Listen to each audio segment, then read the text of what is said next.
Christ's Adherence to Principle, March 11.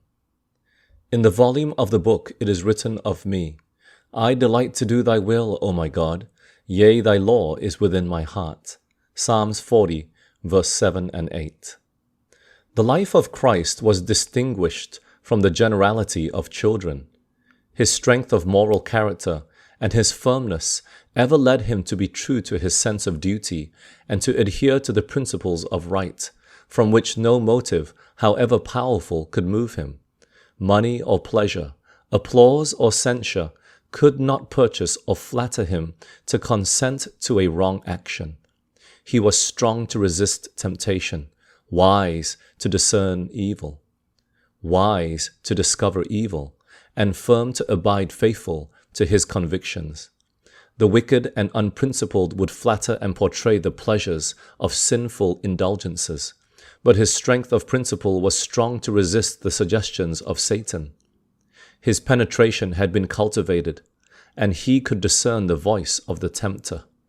He would not swerve from duty to obtain the favor of any. He would not sell his principles for human praise or to avoid reproach and the envy and hatred of those who were enemies of righteousness and true goodness. He took pleasure in discharging his obligations to his parents and to society without yielding his principles or being contaminated with the impure influence surrounding him at Nazareth. Never did Christ deviate from loyalty to the principles of God's law. Never did he do anything contrary to the will of his Father. Jesus does not, after giving us general directions, leave us to guess the way amid bypaths and dangerous passes. He leads us in a straight path, and while we follow him, our footsteps will not slide. Each soul must live in hourly communion with Christ, for he says, "Without me ye can do nothing."